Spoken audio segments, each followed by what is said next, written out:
inside the system, and instead of being taught how to be better criminals, I decided upon myself to give them some skills so they can make it once they get back out. See, this program wasn't developed for kids inside the school system. It was developed for young teens going inside the prison system. And it's funny that she said that, how school is like a pipeline to prison. Isn't that funny how the program was started in prison for young teens coming inside? I can tell you 1,000 different stories about how it was in prison for me. I can tell you about the first time that I had to see my daughter, you know, behind a glass wall. I could tell you stories of my mother coming down there asking, when am I coming home? Because I couldn't tell her because she didn't have an understanding of what a life sentence meant. And I didn't want to give her that nervous breakdown that she eventually had anyway. What I can tell you is that it was in prison that I first even learned about emotional literacy skills. And that's funny.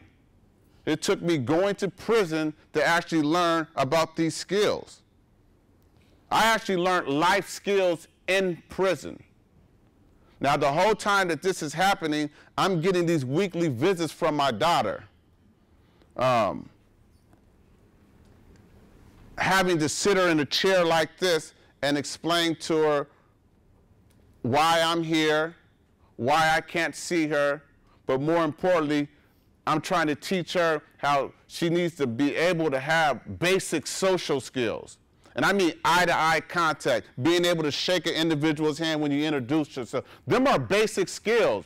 Unfortunately, our kids are lacking basic social skills. If you look at them now, they think that you're mad dogging them. Now, if you don't have those basic skills, and I'm talking to the teachers out here now, if you don't have those basic skills, so when you think that individual is mad dogging you, you know what you're going to do? You're going to send him to Shannon's office saying that he's being disrespectful. When you don't have those basic skills, you're going to get upset and think he's disrespecting you because he didn't come into the class and say, excuse me. I tell you right now, the first part of learning these skills happens in the household. So imagine a household that doesn't have a father there or a mother there. There's no sitting around the table talking about pass the applesauce or let me have some cucumbers or whatever the case may be. But see, that's the first sign of getting that skill that you need. Excuse me, can you pass me the hot sauce? That's the skill. We've taken it for granted because we've done it all our life. Now remember the household that comes from the gang where there's no passing of nothing. It's a tray in front of a TV watching whatever you want to watch. And then when that individual, you know, has a parent that comes home, the parent isn't asking how your day's been. He's trying to find out, you know what, are you even home? So it's these skills that we find ourselves having to have a better understanding of. So when I started focusing on this inside prison, I focused on three main things: basic social skills, basic problem-solving skills, and in turn you will receive cognitive self-change. All those come around through emotional literacy skills. Because I'm going at the basic needs. I give you guys the hard stuff. I will do just the basics. Allowing our kids to create a safe environment within themselves. When she talked about that group has become family. You take 15 kids, this is what I do. And we build a relationship. And one of the first things about that relationship is giving just a small bit of yourself. I don't even like sitting in rooms like this where I'm up and you're down, because there's not no big I's and little U's. Take a moment to sit down in the chair right next to them, so you don't have to have this intimidating figure right here. These are small things that you can use to build a relationship with your kid. Now remember, you have a kid who's lacking those social skills, and they're coming from a household that's not teaching those social skills. So those history teachers that are out here in the crowd, those math teachers that are out there in the crowd, I asked you, can you still take time to give out that other skill that, you know what, they're not paying you for? And I apologize because I wish they would pay you for it, but you're going to have to teach some social skills in your math class. You're going to have to teach some literacy skills in home economics or whatever the case may be. And I could just talk to you as a teen who once had to go to funerals as a way of meeting my friends. I was an individual right here in this corner. That's what I was doing at 16. And when I look at my friends today, prison, prison, prison, dead, prison, son is in prison, and me. You have to understand that our kids are in relationships with a lot of people besides their family. And I'm telling you right now, they want to be in a relationship with you. But I'm wondering if you have the time for that. I'm wondering, are you forced to push an agenda straight through because you have only an hour worth of class? And only you're going to be able to answer those questions. So when I think about today, I take a look at some of the basic needs that our kids need to have. And in our class, the curriculum starts off with being able to give our kids an opportunity to talk about themselves and what they're going through. And so what that does mean is that you're going to have to take a little bit of moment and not do any talking and do some listening, because that's the skill. You know that, right? That's one of your basic skills, is just being able to listen. Another skill that a lot of us might have a little problem with because of our background is being able not to be judgmental. See, it's easy for me because I was an individual in prison with a life sentence. So who am I to judge? But then I wonder, when I see the individuals in this classroom, you guys don't have the same background as me, so you might feel a little privileged, so to speak, to judge because you've got your credentials, because you had that opportunity to go to college. So you might feel like it's your right to do a little bit of judging. And then that's what taints the kid for the rest of the semester. And when I mean taint, I mean that's the kid that's always getting in trouble, because how you approach them the very first time. See, we talk about social skills, but are you one of the teachers that as soon as your kids come in, you're going to shake a hand, you're going to introduce? I know I do. I don't even let my kids leave the program, and I've done it, you know, for the whole 8 weeks. I tell them, hey, hold on, man, let me shake your hand. And then you can leave. Because we're teaching them basic social skills. We're giving them a voice. And sometimes the best thing that we could do is role model the behavior that we're actually wanting from them. And so when we take a look at this, I can only give you my experience, and I wish I can say that I had some credentials. Man, I wish I could say, yeah, I got a BA in social science, and this is what I've been. No, I've been in prison for 16 years straight. That's it. But during those 16 years straight, I've taken a look at myself. During those 16 years straight, I've come to understand that it wasn't my fault what happened to me at 5 and 6 years of age.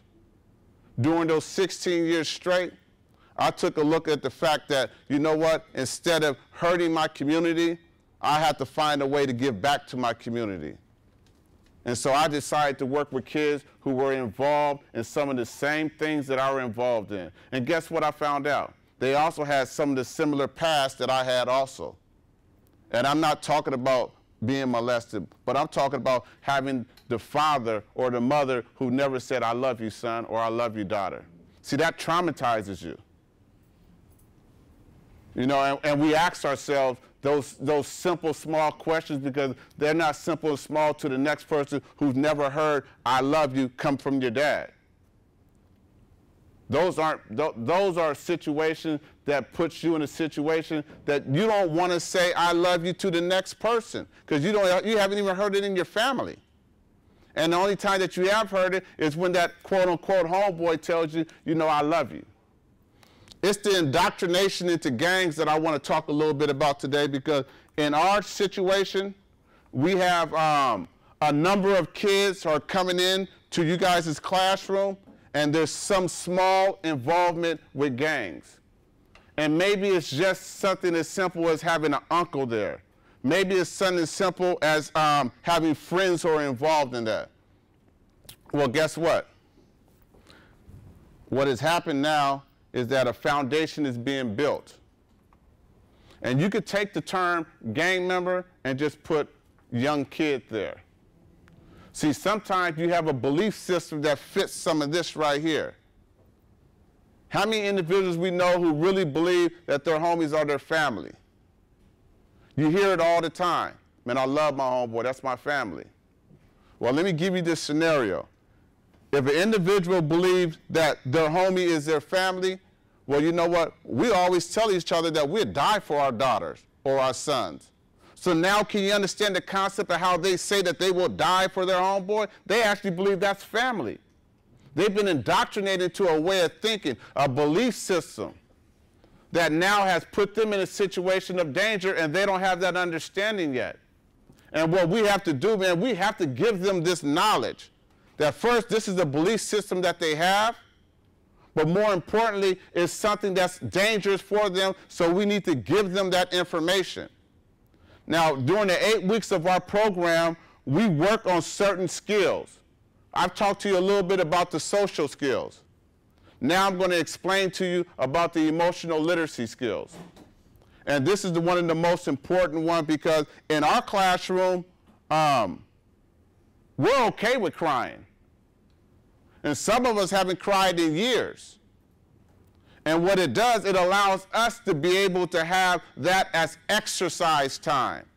When an individual finally talks about family, it gets very difficult.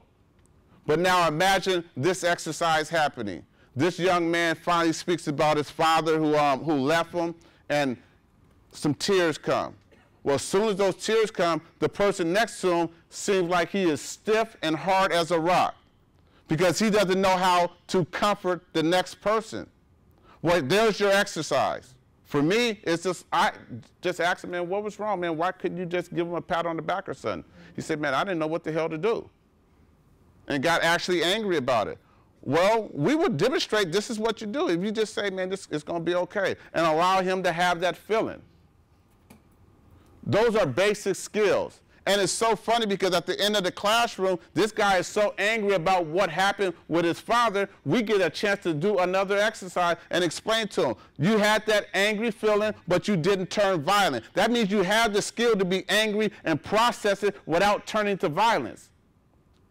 See, there's the answer there. We have to show them that they do have the propensity and the ability to get angry, process those feelings, and not use them as violence. And we know that happened because we saw it happen in the classroom.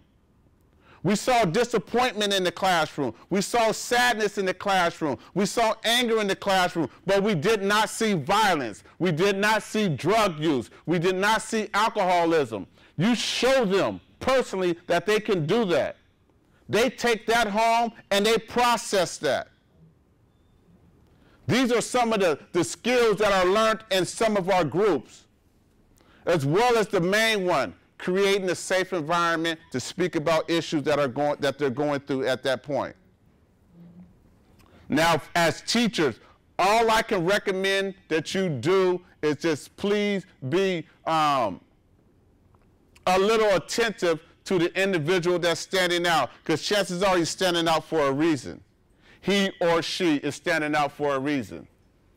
And I mean, Shannon did it so eloquently when she spoke about the kid who had his head down because he hasn't slept because he was taking care of his mother. But for us, we have to be a little bit more, I don't want to say tricky, but we have to be a little more smart on how we gather that type of information. And majority of the time, the best way to gather the information is talking to the